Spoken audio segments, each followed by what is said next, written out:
You have a negative net worth of minus $23,242. Yeah. My friend. And on top of that, student loans. $25,000. From the outside looking in, everything was fine. But on the inside, like, I was scared for my life. I didn't know what was going to happen next. And within the span of an hour, everything changed. You end up at the police station. What's going on from there? They couldn't believe it and they couldn't understand it. My name is Romain, and for the past 10 years, I've been on a quest to tackle America's toughest personal finance situations. Leveraging my Ivy League master degree and personal experience, I've found solutions for what seems impossible. In 1 year, you can completely be in a different spot. Are we ready to take action? Yes. Will this be the one I cannot solve? Let's see what happens. Larry, let's look at your profile. You are 21 years old. You're originally from North Carolina. You currently live in Los Angeles. You work in a slime factory as an experienced individual, but also as a student. Is that right? That is correct. Excellent. Looking at the way you've rated your personal finances, from chilling to Mayday, today you've rated yourself as surviving. Yeah. And so actually, Larry, kind of bring me through what's going on here. At one point in my life, I was just like a regular straight A high school kid, student council, all of that. And then, like, from the outside looking in, everything was fine. But on the inside, like, I was scared for my life. I didn't know what was going to happen next. And within the span of an hour, everything changed. Walk me a little bit here, Larry, kind of what was the root of such a disturbance at a young age? I mean, I was in an unstable situation. You know, when I was growing up, it was always unstable and unsafe. And then it went from bad to worse to catastrophic, like, very, very quickly. And I mean, I was just barely 18 at that time. And I had a 16-year-old younger brother who, you know, I needed to step up for because... I see. So you're going to school like any other kids. I believe at that point you speak to someone about something that's arising at home. Yeah. And right away, what's going on from there?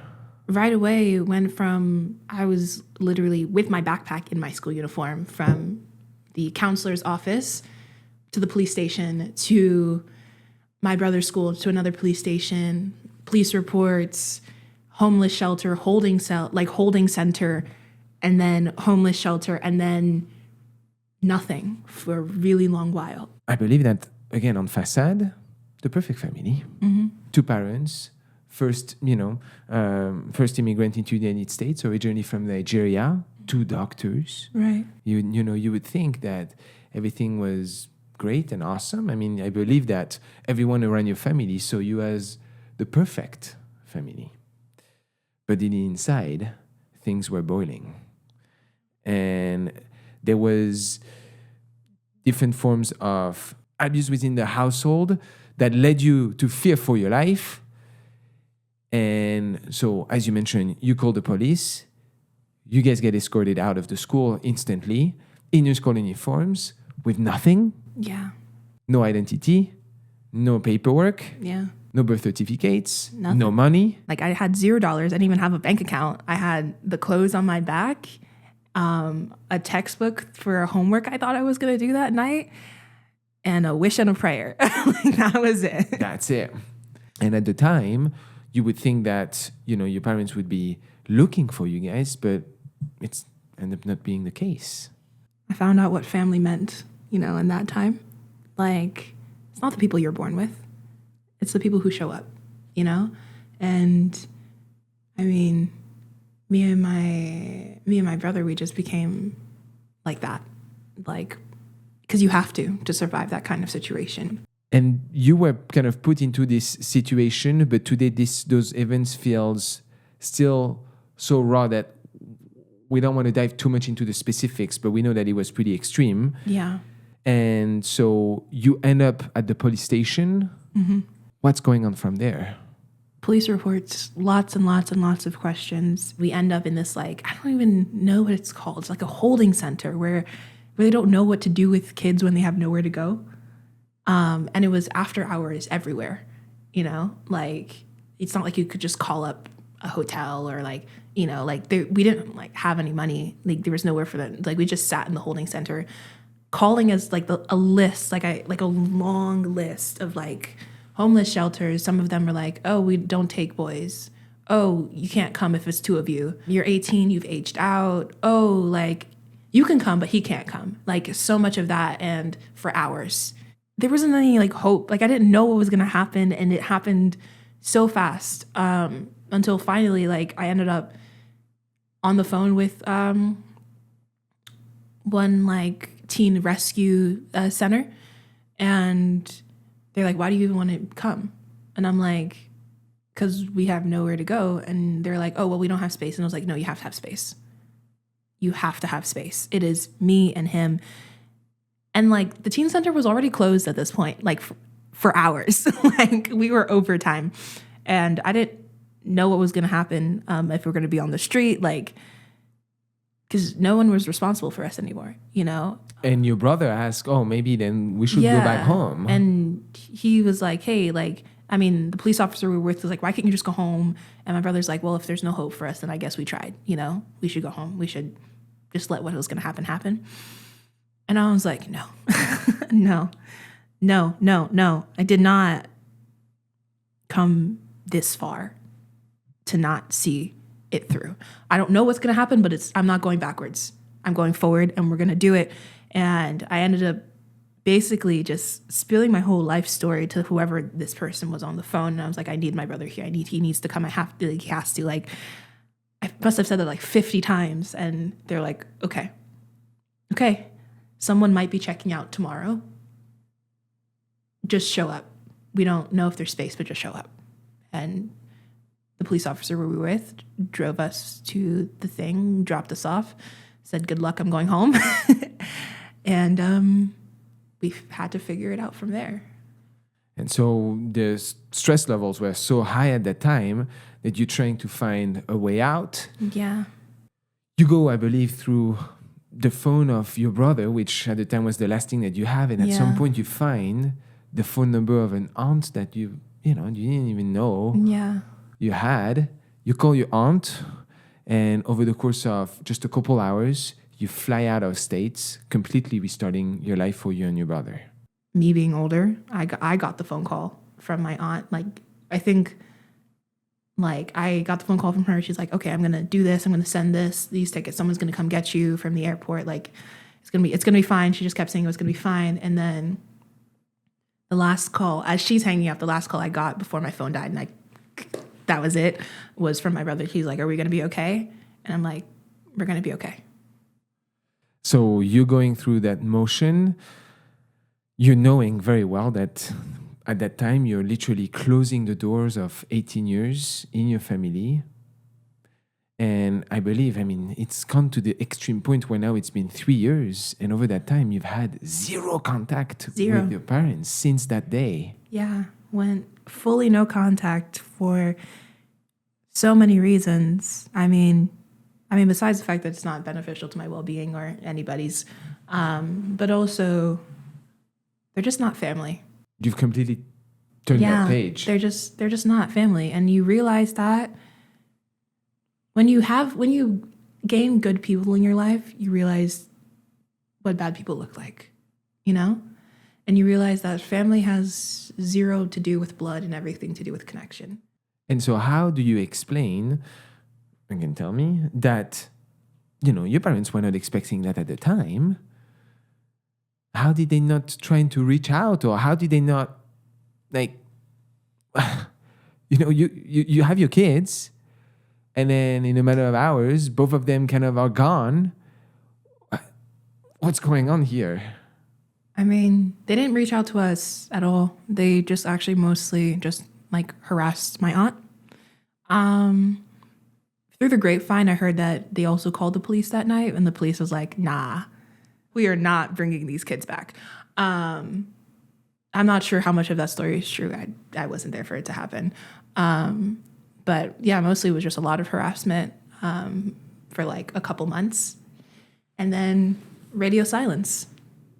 Radio silence. Like you never existed. Like I never existed at all. How does that make you feel, though? At first, I felt like abandoned or something. And then I realized that the abandonment started before I even left.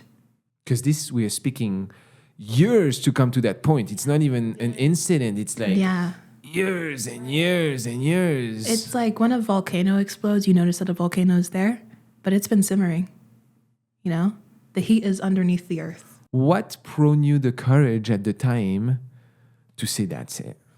I spent my entire life like trying to make excuses for why they did this or why they did that. And then I think it wasn't seeing myself be scared, but also seeing, like, my brother's this big guy, you know, and he looked me in the eyes and he was crying. He said, "We're going to die." And I said, "No, we're not. Not today." And that was it. That was really it. Like, as much as I supported my younger brother, like he supported me a lot, like you always have hope that people are going to be different. You know, I feel like that's my thing. I believe that like everybody can make a better choice. But I also believe that I don't have to be harmed in the process of you being better, you know? And that was really it. Okay, so at the time you guys are 18, and this was as recent as just 3 years ago. Over that time, you're completely rebuilding yourself, going through little jobs left and right to kind of gather for your life. Your aunt is helping, you know, emotionally, but financially, you have to sustain yourself. But as you mentioned, you were a really good student, so you keep trajectory going through some of your education to the point at which you earn almost a full scholarship, landing currently in Los Angeles. But in that process, you've had to accumulate quite a bit of debt, and some of your expenses are questionable as well. That led you to some credit card debt today. But it's not all dark. There is still definitely a solution to all of that. We can correct some of the things. How do you feel today? Where are you at today? I mean, honestly, kind of thinking about it now, I'm proud of myself for getting where I've gotten now, because I went from literally a negative amount of things to having at least a little bit. But I could do so much better. Like I could do so much better. I don't need to just be barely surviving. You know, I don't need to be this much in debt. And I feel like I'm 21 and at a time in my life where I want to do better. You know, I don't want to work myself to death. So, all right, let's see how this transitions now, looking at the specifics of your finance, looking at your income and your assets. You guys know that I'm always looking for ways to optimize my finances. One recent expense that I wanted to tackle was my car insurance, and like many of you, I didn't want to spend my whole afternoon having to call every single car insurance in order to get the greatest deal. So instead, I tested Insurify, and honestly, I was happily surprised. In just a couple of minutes, it compared real quotes from top insurance companies. And the best part, it found the best deal for the exact coverage that I was looking for without any of the hassle. Oh, and let me reassure you, there is no spam calls, no annoying sales pitches, none of that BS. We don't have time for that. I actually ran the numbers, and I was able to save $645 on my insurance using Insurify. All of that for what? 60 seconds of my time? That was worth it. So next time you need to check for your car insurance, I encourage you guys to check out the link in the description below. Big thanks to Insurify for sponsoring this video. And now guys, let's get back to our content. So what's very interesting is you work as an experienced individual at the Slim Factory. This is a very unique concept in Los Angeles for kids and children. This pays you to about, I believe, $21 an hour or so. And while pursuing your studies full-time, you're working this also 40 hours a week now, stacking on additional jobs as well. I believe you also do other jobs. I also work in an administrative capacity at the school I go to. Excellent. And just to ask you, what type of studies are you in right now? Oh, I am a creative writing major. I'm in English. Okay. Yes. All right. We'll see how this will transition financially. Okay. As you have to think, guys, education is an investment. You have to look at your returns on your investment on that front. But looking today at your income, referring to your statement, you're making about $44,000 a year. $44,000. That's going to be net Looking at the state of California, about $3,250 per month. Is that fair? More or less, yeah. Yeah, excellent. Looking at the way your income compares for your age bracket in the United States between 20 and 24, 50% make more, 50% make less.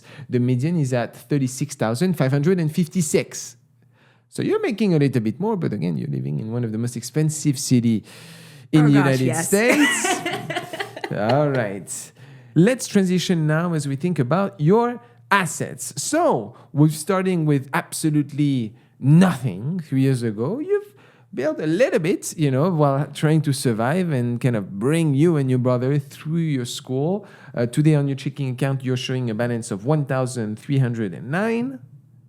And you're showing also a balance on an investment account. Yes. Invested in the stock market of $4,058. Yes. Investing into a wide range of portfolios. You're not investing into single stocks, mostly ETFs. Returns have been questionable, although you're making active efforts to continue contributing to that account. Now, when we think about those types of contributions, when we are stacking on bad debt on the side, it may not be preferable. We have to speak on that front. Looking at some of the rest of your assets, well, to be honest, that's about it. You currently don't have any other saving account, not a car, not yet. Not yet. I know it's in the books. It's in the books. But no, nothing yet for retirement. You're pretty much starting life at 21. What a great time to have a conversation between both of us. You're going to enter what is referred to as your golden years. The couple years that are coming through right now are going to be some of the most beneficial for you financially if you play the game right. So that brings today your current assets liability at $5,367. Right. Okay. However, you've not made some of the greatest financial decisions when it comes to your expenses and your debts. Okay. So let's look together now as to your housing expense. First, start with a pretty smooth one. How much do you pay for rent in Los Angeles? I pay $1,000 plus $100 and something in utilities, so that's about $1,150, something like that. Okay, that brings your housing expense against your income at 36%. We like it to be below 28. To be honest, 1,100 in Los Angeles is not too bad. I believe also, looking at your statement, that your school is helping to pay for some of that. Yes. Okay, we'll account for that. Let's just keep moving forward. Looking at your transportation expense, I do not see a car. I know it's in the books. We do want to have one. You have your driver license. But, my dear friend, you're going around on Uber and Lyft like it's every day. So, actually, let me look at some of those transactions. Now, let's dive into the specifics. Perfect. All right, excellent. Looking at some of them, generally, some of the transactions across those are pretty small, $8, $9. So it's pretty much kind of going locally for work or something. What are you spending that on? It's mostly work. Oftentimes, I have to be places quicker than the public train transportation can do. So, yeah. You know what's nice also that I've been really enjoying myself when I was living in those towns, like the New York side of the world? Buying an electric scooter, $365. You can cover up to 1-2 extra miles. You increase your speed of transportation, and you don't have to fight for the traffic in Los Angeles. It gives you a good idea of where you could be. That's definitely an option. I've definitely put that in mind as far as budgeting goes. Yeah, we'll be speaking on that. What I'm seeing, though, Amazon is your best friend. This month. Over 15 transactions on Amazon ranging from $10, $20, $43. What's going on here? Amazon is an accessibility tool for me a lot of the time, especially for the whole transportation thing. Because I live in a city that's pretty spread out, so it's kind of difficult to be able to go to things in person. Mm-hmm. But also sometimes I need things quickly, last minute. I try not to Amazon as much. I think I was better about it earlier maybe this year, but then I was not so good about it anymore. yeah, I can see that. And my friend, on top of that, you're spending a lot of money also on deliveries. Uber Eats, let's go. You're doing all of this. Gosh, why? Uber Eats, it's almost every other once every 3 days or so, huh? That was this. I feel like that was more this week. I did not. Everything is this week, this month? You know what? This month has been wild, and like I'm not even gonna lie to you. It's been, ugh. But I do like every paycheck or like every 2 weeks. I do like either I do Uber Eats or I get myself something. It's more like a treat sort of situation because I'm like I work this hard. I should be able to buy something. Yeah, but it's every 3 days. yeah, that was bad. Impulse control. You're on all of them. The Target of the world. You like Target. You like Macy's. I do. My dear friend, I'm not saying no, okay? I'm saying I still want you to enjoy life. We just have to put a little bit of guardrails and just, being more intentional in that front, especially as I think, and I look at some of your debt here. You have a credit card debt of $2,649. Yeah. My friend, at an interest rate of 30%, 105% utilization. This is also impacting your credit score, in the 600s. It's not too bad, but still, you're I would like to have a 750 credit score. This is bad for me, for my standards. Don't we all? But you're still maxing out on that card. I know at some point this card had a $200 credit limit. Yeah. They bulked it up for you and you took advantage of it. Yeah. It's not on them. It's on you. You're the one that's taking that debt, huh? Tell them not to do that. They naturally want to do it. That's to your own benefit, to increase your credit line. As long as you're being kind of, you're being mindful with where you spend your money. I mean, I also see a little bit of coffee, a little bit of cinema and so on. Okay. As I mentioned to you, I do understand that. But, we don't want to put yourself too much into a tougher situation, as we transition into some of the rest of your debt. You also have student loans, $25,000. The big infamous student loan. What are the exit opportunities of your profession? How much are you going to make? Depends on what I do with it. I mean, I think a lot of you can do anything with English. How long are you in that degree right now? I'm a junior right now, so I've been 2 years into it. 2 more years to go? 2 more years to go, and a master's degree, hopefully. Master's degree in what? Studying English. Don't overweigh yourself. You have to think of it as a pure financial investment decision. How much are you expected to make from that additional degree? Please, because right now you're $25,000 in. You're going to be, if you continue like this, $50K on a degree. Questionable, I must say. I mean, hard degrees, to me, I have a personal take on this. They don't pay the greatest, okay? You're in one of the most expensive city on earth. Just be very mindful on this. You have to make your math. You have to make your mathematics. And I'm not saying it's not to pursue. I decided to get myself a $200,000 degree as a master and MBA at a Ivy League. A lot of which was a scholarship. Thank you. But I still racked on tens of thousands of dollars. Right. But this gave me an instant boost. So you have to think of it purely from an investment. Don't go for degree because degree is the way to go. Mm-hmm. Okay? I don't want you to be in 3-4 years with $100,000 of student debt. Yeah. What do you do? I don't want to be drowning in the negatives either. It's All a right. bad place to be. You're a hard worker, so don't burn yourself on such decisions. You really have to think of it from an investment perspective. And also, you've invested into yourself, and I see other forms of debt in the nature of cosmetics, $1,491. Yeah. I was 19-year-olds and not that smart. I should have paid cash because I could have, but I was like, this will be nice. Like, let me just hold on. I don't know. The math was not logically mathing at that time. I mean, I don't regret that I did it. I regret that I didn't just pay for it up front. It was probably because you don't know what's going to happen in the future. And I was like, oh, I thought it was going to be fine. And then a couple months later, I lost my job. And so that's the forever story of everyone. Right? It's like, but you think they get you, they're like, oh, here's 0%. Yeah. Oh, you guys are so kind, 0%. Thank you. They're just crossing their fingers, please. Yeah. Something else she cannot pay, so give us that 30%. We want that money. And I'm like, no, this is not a bank account for you. Yeah, you're paying 30% on your credit card today. All right. Okay. Don't over leverage yourself. Let's just think about how we bring this into certain guardrails so that you can feel like you're progressing the right way. No, definitely. I need to be going forward. That's definitely where I am in my life right now. I also need to figure out how to make going forward sustainable with with how much I'm working and like time. Like time is always a huge issue because I feel like the reason half of the time I'm like, oh, I'm gonna order something is because like the time I could take to cook is probably a time I could do homework. I'm probably like, I get home at like 12 a.m. half the time. And I'm Meal like, prep. Yeah. Meal prep is. I know. It's so My time friend, consuming. who do you want to become? Who do you want to become? That's true. You know, like Yeah. there are priorities that you need to just pay attention.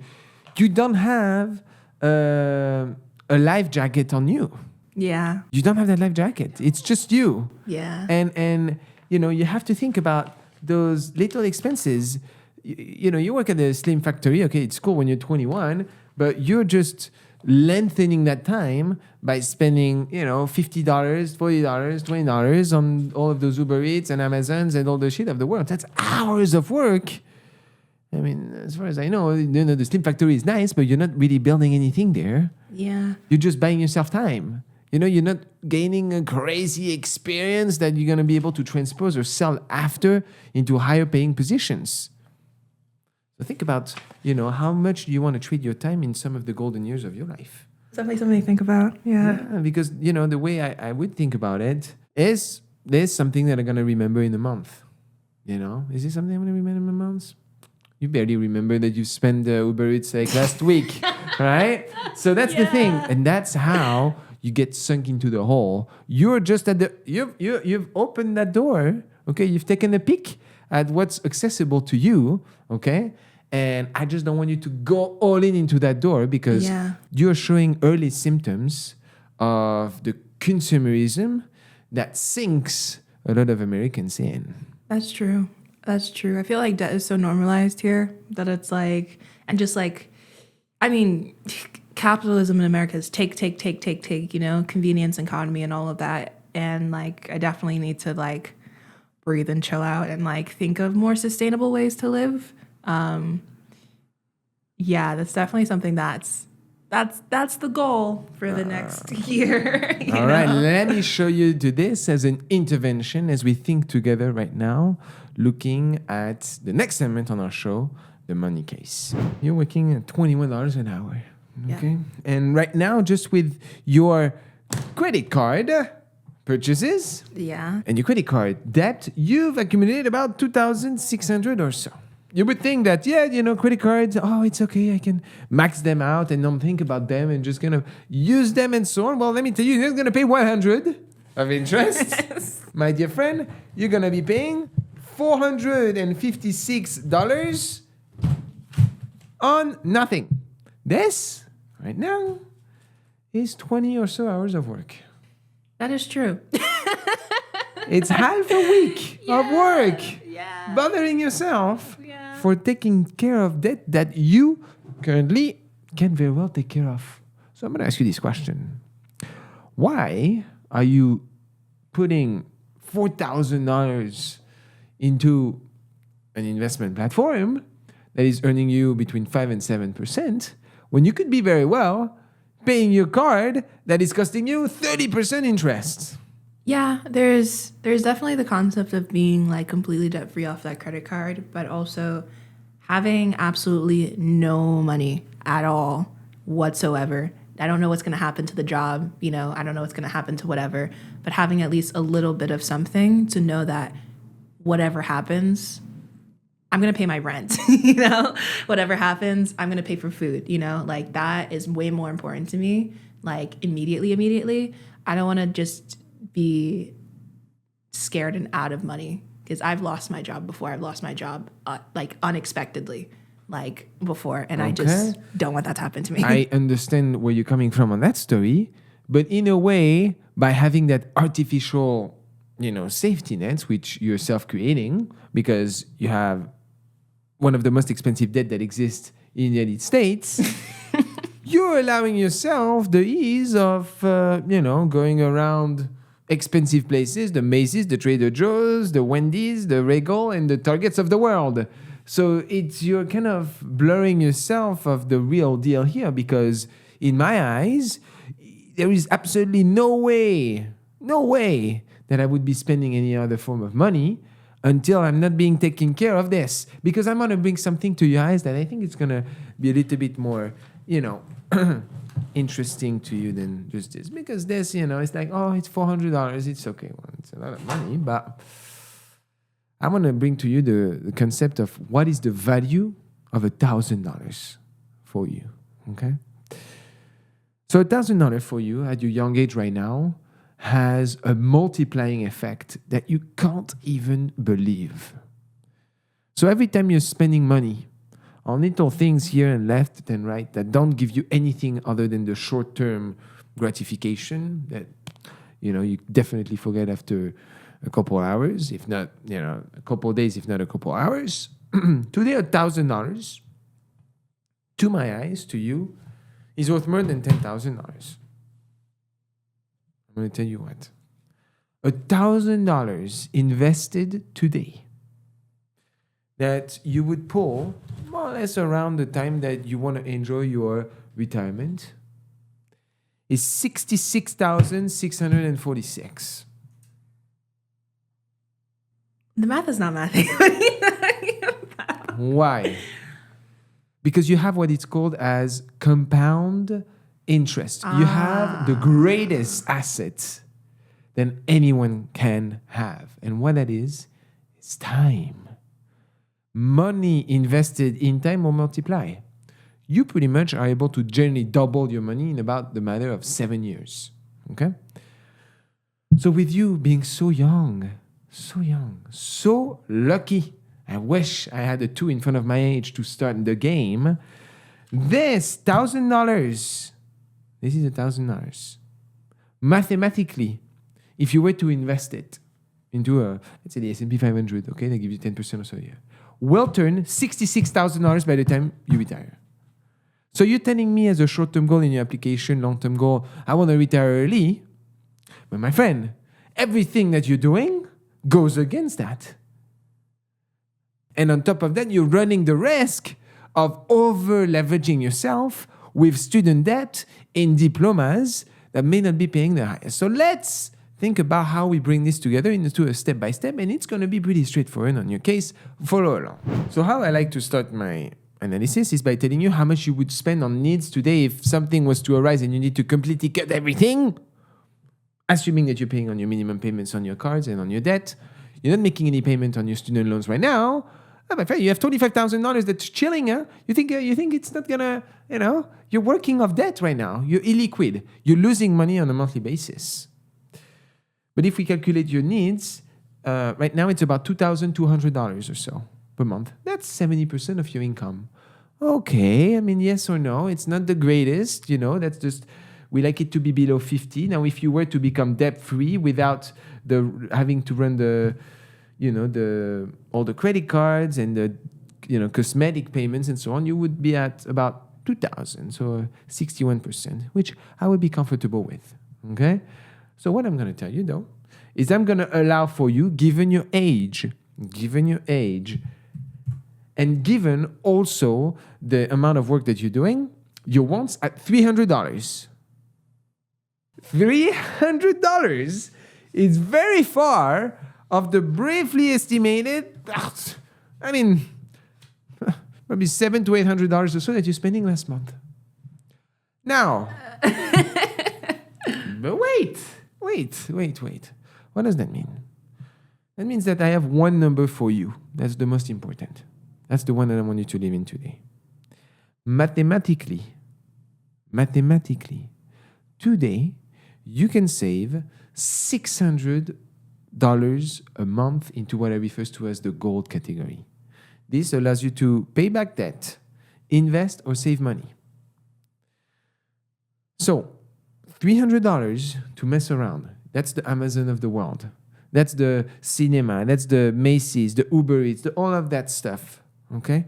That's really the number. The true number is $600 that you need to save. What are you going to do? Well, I want to shake your boat because I think that right now you're living in a way, with much respect, into that delusion that everything's fine, but you're working off a very fine line. You have no airbags. So, today I would pay my credit card debt. It's going to fire your butt with much respect. And it's going to be like, oh, I have $2,000 on my account. Now I need to kind of go and pull it off. So take care of that very high debt.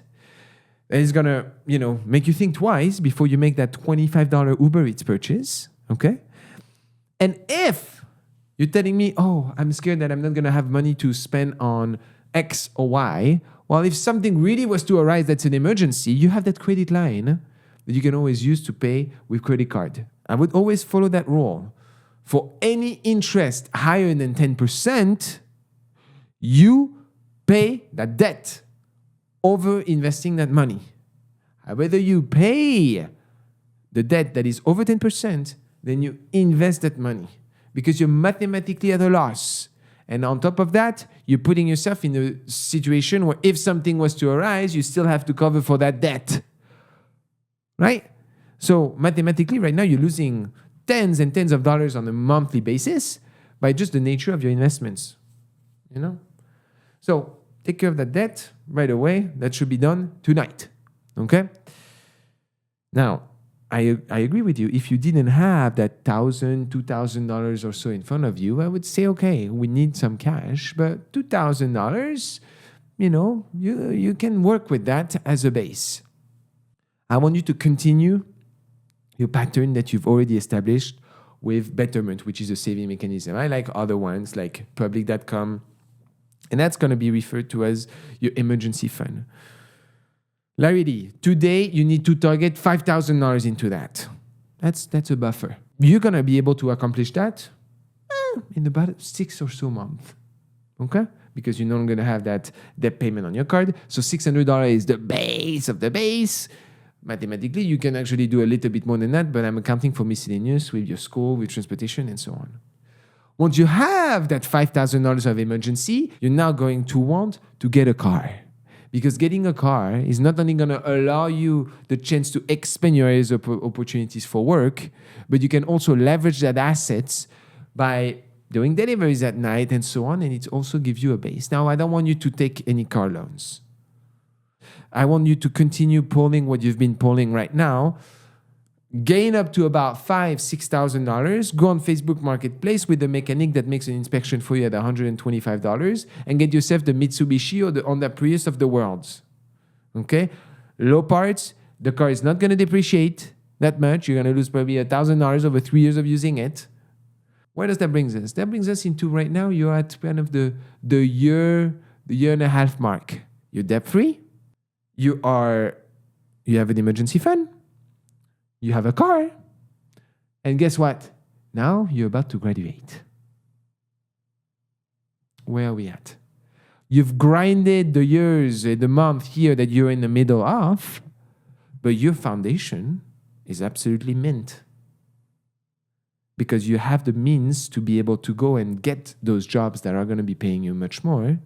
You have that little bit of a buffer that you can sleep at night knowing you're going to be okay. And you're going to start investing your money. You're going to start opening what is referred to as a Roth IRA. This is a retirement plan. Post-tax, you don't need to open it now, but in about a year and a half, 2 years.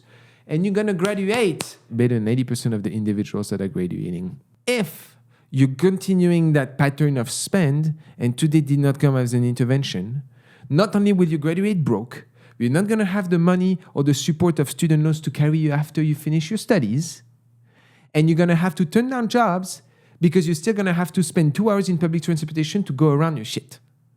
So the question that I have for you now is, are those lazy short-term satisfaction moments of Uber Eats when you burn because, okay, my friend, you're 20 years old. The only thing that you have to think of right now is you, of course, your brother. But an hour today is 10 hours in 10 years. Your time is going to be much less efficient. So would you rather spend your time pursuing things that are actually going to create wealth for you, or stay in that circle of, struggling around at the slime experience because you want to afford your Macy's and your Uber Eats and your Target and your Starbucks and all that BS? Where are we at? It's definitely better to think about the long term. Right? So you're going to get into that. You're going to get very, very quick. And by the time you graduate, the story is done. You've already been ahead than the vast majority of students. Don't just default to take a master. I've had people here with $1 million of debt on student loans. It's over. It's over. And I have other people with, 30 years old with carrying hundreds of thousands of dollars of student debt. What do you do now? So value mathematically what's going to be the outcome of your master decision. Try to not stack too much student loans. This, no matter what, you're going to have to carry it for the rest of your life. Okay, you can't wash public student debt with bankruptcy or any of that. So this is money that's going to have to carry it forever. So play it low. Play it low, play it smart. 2 years ago, you were one of the toughest situation that you could have been in your life. I think you've done a great job, but don't let this, consumerism hand that door that has opened to you sunk you in, because otherwise you're in my seat here 10 years later, and then you're not going to be smiling. You're going to be crying. What the hell have I done? I'm going to call you in a month, and I'm going to ask you 2 questions. Number 1, have you paid your credit card debt? And have you not freaking thought that this money was even existing? This money is not yours. This money is fake money that banks are just incentivize you to get rewards and points and all of that shit. Okay? I believe that it's my understanding that people in Nigeria do not rely on credit card debt to live. People nowhere else have credit cards. Right. So how do you explain that? No? People in France, we don't rely on that neither. It's not a concept that exists. It's fucked up. It's fucked up. Okay? And somehow we've normalized it here. Oh, it's okay, you have credit card debt. It sucks. It's dumb. 30%. Over the course of, it only takes 3 years for you to double pay what you own on a credit card. This balance of your credit card is going to be thousands of dollars more in the matter of 3 years. You're going to double it. So are you going to take care of your credit card debt? And have you saved $600 that you're going to put and continue to invest into your emergency fund? What are you going to tell me? I'm going to say yeah. Do you believe in it? Oh, absolutely. I'm a hard worker through and through. Shake my hand. All right, Larry D. Before we wrap our discussion together, speak to the person that you would have wanted to hear when you were in that situation. What would you say? It's hard as fuck, but you're going to be okay. The stuff that you're made of is stronger than the stuff you're going through. It's going to be okay. All right, and we'll finish with that, guys. As always, we encourage you to check out the links we have in the description below. Those are some of the programs that I use myself. We invite you to also check out our other videos. Until then, I see you next time. Thank you, Larry D. À bientôt. So, Larry D, I'm coming here to kind of get your follow-up on the finance action that we had a few months ago. How have we been doing? Lots of things have changed since then. I did definitely start paying on my credit card, so I've erased $2,000 off of my debt entirely. I have saved quite a bit of money, but I also did recently buy a car. So that's also... Well, that's good. That's what we were speaking together. Yeah. We wanted for you at some point to buy a car. That's true, but it was a little bit earlier than I anticipated. But what car did you buy? Did you get a good deal? I bought a Chevy Malibu. Okay, Chevy Malibu. Don't tell me you bought it new. No, that was definitely not the plan. I bought it used, but I bought a very recently used car that had a very low mileage on it. It's a 2022. So when I bought it in 2024, it was only about like a year and a half old. That's perfect. Did you haggle on it? Yeah, no, I did haggle a bit on it, and I also got it for about half price. Wow. How did you strike that? The car had an accident or something, or what was going on with it? No, AAA had a sales event that was happening, and so I bought AAA for the sales event, and so part of their sales event was that car. So that one was on their website, and for being part of AAA, you had a certain, I think it was like a $1,000 discount off your car for being part of AAA. On top of that, all of the cars that they had in that make, model, and year had the same price. And so I just happened to get the only car left that had low mileage, because the other cars I think had about twice the amount of mileage, but were the exact same price. Oh my gosh! Wow. So yeah, that's really how you strike some of the greatest deals. You've combined everything, combined with luck and so on. That's nice. What about, some of your spending behavior, Larity, with regards to the Target, the Macy's, all of that? Did you slow that down? I definitely did. I'm definitely spending less. I have a spending tracker now, which is very useful. So I know what I'm spending, when I'm spending. I have a proper budget. What a successful update, Larity. I knew you had the greatest potential anyway, so I'm not surprised that you decided to take action on it. So awesome to hear. I wish you a great rest of your weekend now that it just started.